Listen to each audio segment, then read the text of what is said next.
Good morning, नमस्कार दोस्तों। आज हम बात करेंगे रोलिंग मिल का स्टैंड के बारे में और इसमें लगाया हुआ सभी पार्ट्स के बारे में। कौन सा पार्ट्स का नाम क्या क्या है, तो चलिए दोस्तों हम वीडियो को शुरू करते हैं। तो दोस्तों स्टैंड 2 टाइप्स का होता है, एक हाउसिंग है और 2 नंबर का हाउसिंग लेस है। तो वीडियो के अंत तक मैं बोलूँगा कि इसको हाउसिंग और इसको हाउसिंग लेस क्यों बोला गया है। तो चलिए एक एक पार्ट्स के बारे में हम लोग जान लेते हैं। कौन सा पार्ट्स क्या काम आता है, कौन सा पार्ट्स अगर नहीं रहेगा तो भी चलेगा, ठीक है। तो पहली नंबर में आता है, ऊपर में जो देख रहा है हम लोग चलती भाषा में इसको हैंडल बोलता है और टेक्निकल लैंग्वेज में इसको स्क्रू डाउन बोलते हैं। जो मटेरियल फीड होता है और हम लोग आउटपुट में जो भी मिलता है, तो मान लीजिए कि उस सेक्शन में अगर मटेरियल का स्टॉक खाली है या ओवर स्टॉक है या माल में कुछ वेरिएशन है, तो हम लोग स्क्रू डाउन के थ्रू एडजस्ट कर सकते हैं। उसका जो रोल गैप है, रोल गैप को हम लोग एडजस्ट कर सकते हैं। स्क्रू डाउन का और भी एक काम है, जैसे 2 रोल का बैलेंसिंग का काम भी करते हैं। तो हाउसिंग स्टैंड में हम लोग मैनुअल में करते हैं स्क्रू अप डाउन, और जो हाउसिंग लेस है उसको हाइड्रोलिक के थ्रू किया जाता है। तो साइड में हमारा जो लोकल पैनल रहते हैं उसके ज़रिए ये लोग हैंडल खोलते हैं और हैंडल दबाते हैं। तो दोस्तों दूसरे नंबर पर आते हैं गाइड, रेस्ट बार और क्रैम्प। इसका क्या काम होता है दोस्तों, जैसे मान लीजिए कि फ्रंट का गाइड लगाना है या पीछे का डिलीवरी पाइप लगाना है, कोई भी हो, चाहे रोलर गाइड हो, स्टैटिक गाइड हो, फ्रिक्शन हो, चाहे ट्विस्टर हो, चाहे फैब्रिकेटेड भी हो, जो भी है, ये रेस्ट गाइड में उसको सही तरीके से लगाया जाता है क्योंकि गाइड बाहर ना आ सके।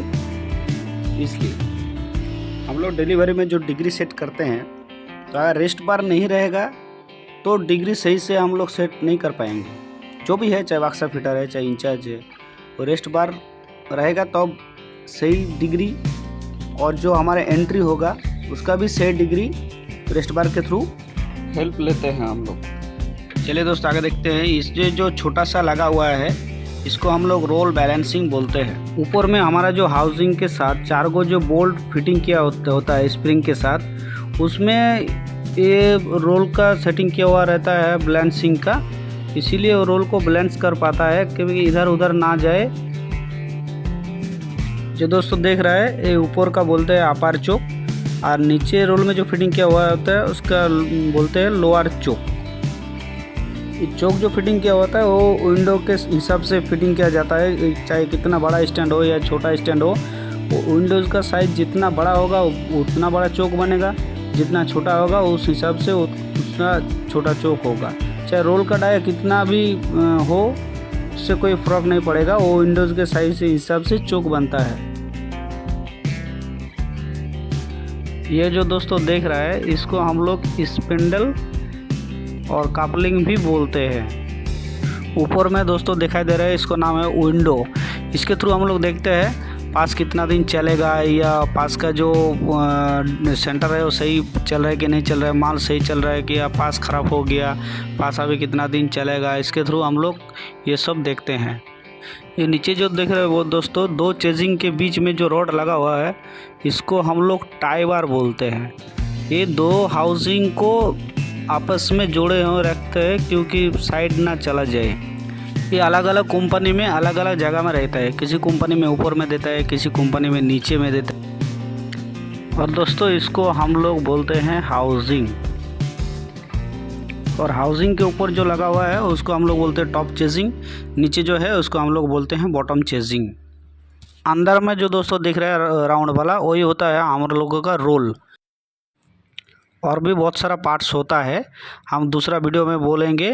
और कोई मन में अगर सवाल हो या कुछ जानना है तो कमेंट बॉक्स में लिख दीजिएगा, और वीडियो अच्छा लगे तो लाइक, शेयर और चैनल को सब्सक्राइब कर दीजिएगा। दोस्तों हम वीडियो शुरू में हम बोले थे कि हाउसिंग और हाउसिंग लेस में डिफरेंस क्या है। हाउसिंग है दोस्तों स्टैंड फिक्स है, उसको रिमूवल नहीं किया जाता है, और जो हाउसिंग है वो रिमूवल किया जाता है। हाउसिंग जो हमारे नीचे है ना वो पूरा स्टैंड के थ्रू पूरा रिमूव किया जाता है, इसीलिए हम लोग हाउसिंग लेस बोलते हैं, और उसमें विंडोज़ नहीं होता है। हम पूरा पिक्चर दे दिया हो दोस्तों, अगर लिखना है तो लिख लीजिए या स्क्रीनशॉट मार लीजिए कि बाद में काम आएगा आप लोगों का।